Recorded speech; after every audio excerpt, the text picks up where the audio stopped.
The Circe 2001 mission planning system, already in service with the French Air Force and Navy, is working for helicopters, transports, tactical support, carrier-borne, and all other types of aircraft. Circe 2001 supports decision makers at all levels, up to command headquarters.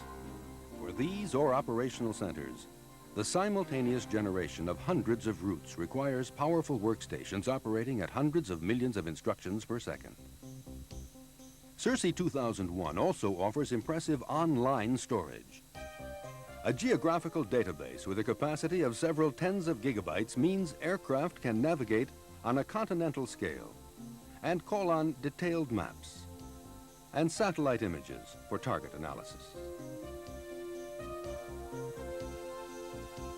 For central installation, Circe 2001 is integrated in meshed command and control networks, sending mission orders to local systems at the exact level of precision required.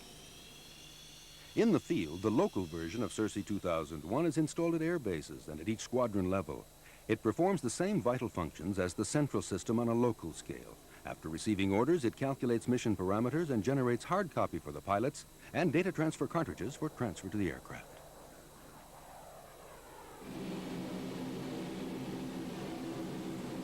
Transport aircraft are frequently deployed off-base, in wartime, or for humanitarian missions in peacetime.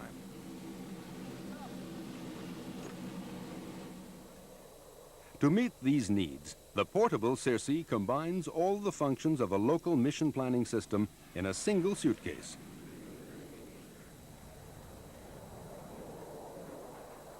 This 100% standalone unit, deployed in flight or on the ground, can also communicate with its base through radio links or a simple telephone line.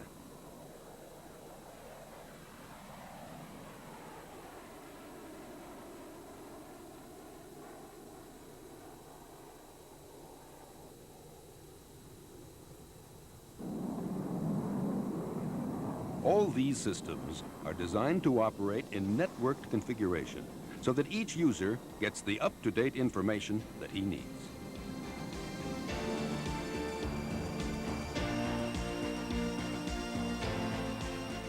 When missions are covered by an air task order, this order is displayed locally on the Circe 2001 screen.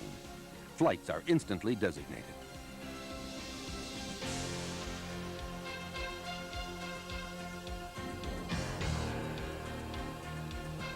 At this point, each crew plans its own mission. I'm still in friendly territory here. On the screen, I've called up the control services and radio aids that can help me. Next, I check out the weather forecasts. Now I'm entering enemy territory. I can call up the tactical situation display according to different subjects, such as airfields, flight corridors, or missile sites. And I can display them separately or together with the degree of detail I need.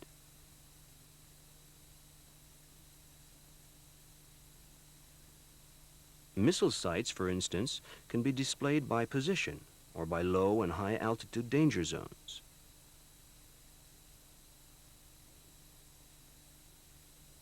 But it's obviously my assigned target that interests me the most. To study it, I've selected a map scale that allows me to see possible attack routes.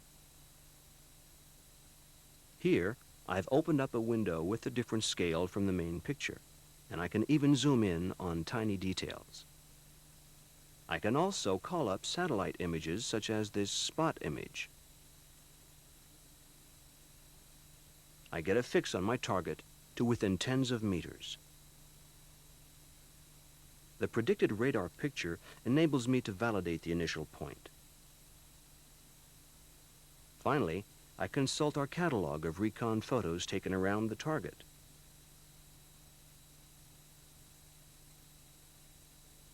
Then I call up a full-screen display of the section I'm interested in.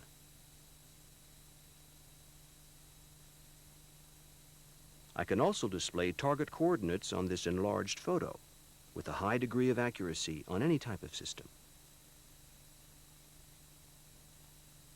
If this analysis shows that I need to modify the aircraft's configuration, Circe 2001 displays all the ordnance available at the base.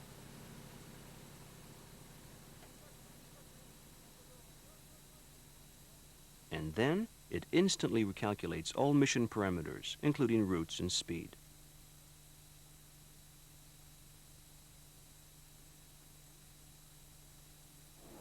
I can review this phase in 2 dimensions to make sure that my final flight path doesn't cross the radius of fragments from the ordnance carried by my aircraft or any others in our group.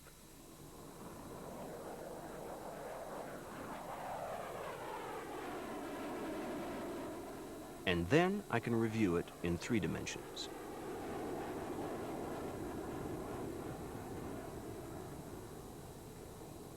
At this point, I fine-tune the low-altitude penetration routes towards the target.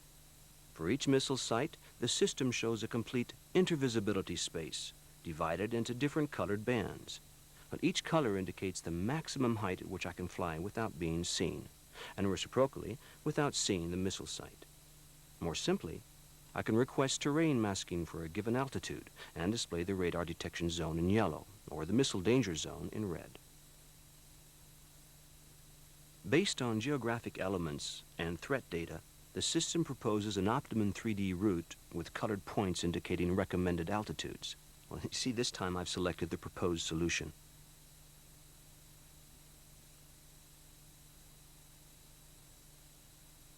At the end, I take a last look at my attack run by calling up Mission Rehearsal Mode, which shows the route over a 3D image of the terrain.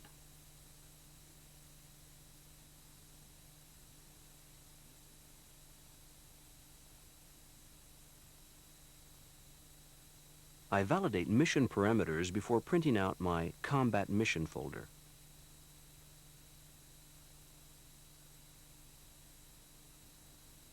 I then load the data transfer cartridge for transfer to the aircraft.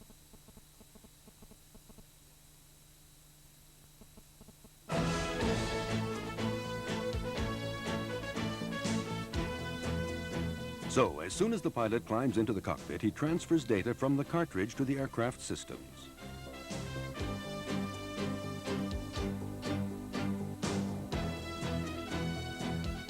Circe 2001 can upload to all kinds of storage units, especially the 4 megabyte bubble memory cartridges built by Sagem.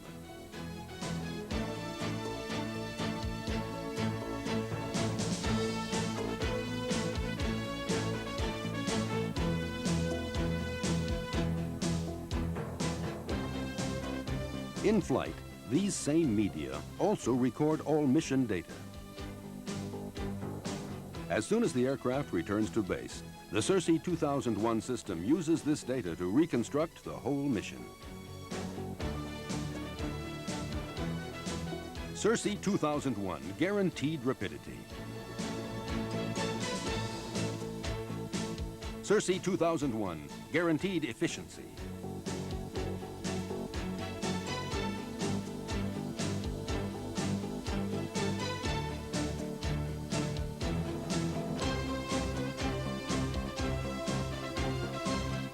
Circe 2001, guaranteed survivability.